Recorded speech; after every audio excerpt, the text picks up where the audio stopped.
There is no tomorrow. For a long time, Mark thought that was the most depressing sentence he'd ever heard. Now, he understands it's the most liberating. His story isn't one of a slow and steady climb. It's a story of a meteoric rise, a catastrophic fall, and a grueling crawl back into the light.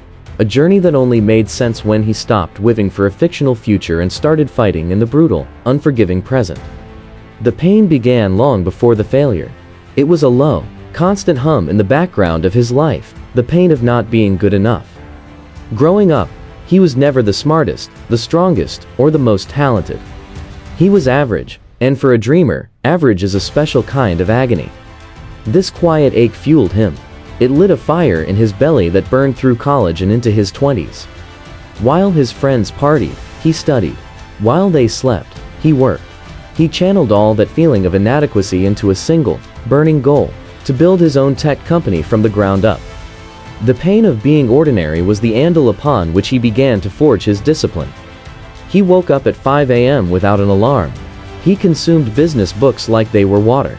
He lived on a tight budget, pouring every spare dollar into his fledgling idea. This discipline wasn't a chore, it was an escape, a fortress he built to keep the pain of mediocrity out. And for a glorious, shining period, it worked. His company, Ether Innovations, took off. Success wasn't just a destination, it was a tidal wave that swept him into a new world.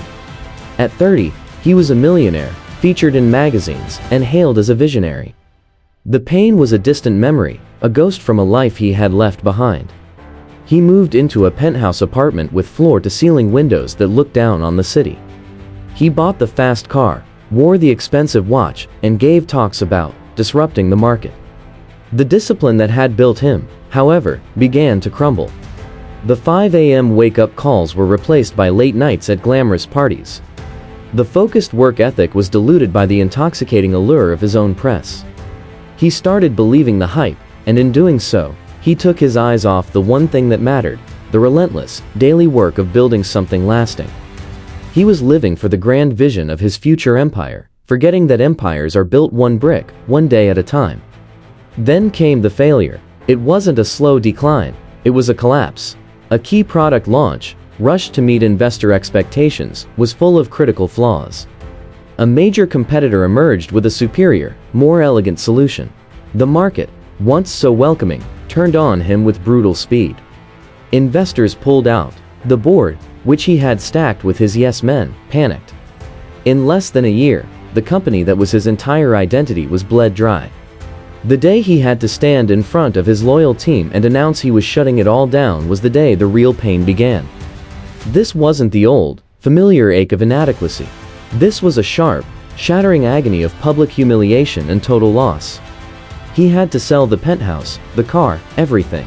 He moved back into a small, sparse apartment that felt like a tomb. The silence was deafening. The world that had celebrated him now either pitied him or, worse, had forgotten him entirely. He was 34, a has-been, a cautionary tale. The ghost of his former pain had returned, but this time, it had brought friends, shame, regret, and a profound, soul-crushing despair. He spent weeks in a fog, staring at the walls, convinced that his life was over. He had bet everything on tomorrow, and tomorrow had betrayed him. It was in the deepest pit of this failure that the meaning of "there is no tomorrow" began to shift. One evening, staring at a blank wall, he realized a terrifying truth. He was waiting for a miracle, for a lucky break, for an investor to have a change of heart. He was waiting for a tomorrow that would save him. And in that moment of stark clarity, he understood that this waiting was a slower, more comfortable form of death. The only thing real was the chill of the apartment, the emptiness in his stomach, and the crushing weight of his failure. There was no magical future. There was only this rock bottom. And if this was all there was, then he had a choice. He could surrender to it, or he could fight back. Not for a grand comeback, not for a future success story, but for the simple, primal reason that to do anything else was to die. The next morning, he woke up at 5 a.m. There was no fanfare, no motivation. It was an act of pure, grim discipline. He didn't have a business plan. He didn't have a brilliant new idea.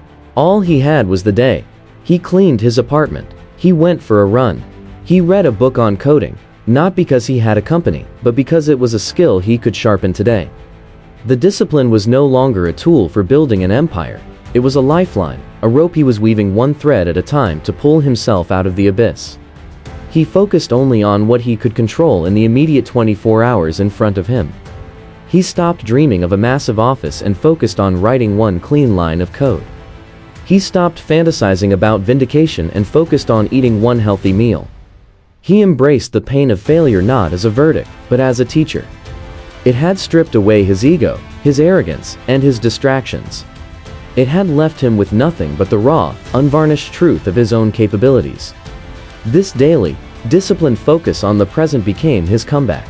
It wasn't a sudden explosion, but a slow, organic growth. The small project he started building, just to keep his mind sharp, attracted the attention of a former colleague. Then a small client. There were no magazine covers this time, no lavish launch parties. It was just Mark, in a small rented office, doing the work. The work was everything. The success, when it began to trickle in, was almost an afterthought, a natural byproduct of showing up, day after day, with relentless focus. He had learned that true success isn't an event, it's a daily ritual. His new company, built on the ashes of the old one, became something far more resilient and profound. It was built not on the dream of a glorious tomorrow, but on the integrity of a well-lived today. So when Mark now says, "There is no tomorrow," he doesn't say it with despair. He says it with power. His pain was the spark. His failure was the lesson. His discipline was the path. His comeback was the proof. Your past is a ghost. Your future is a dream. But your present, your now, is a force of nature. It is the only place where you can truly live, fight, and build. Stop waiting for the perfect conditions. Stop postponing your life for a day that never arrives. The fight is today. The victory is today. The life you want is built today, or it is not built at all. There is no tomorrow, and that is the greatest news you will ever get.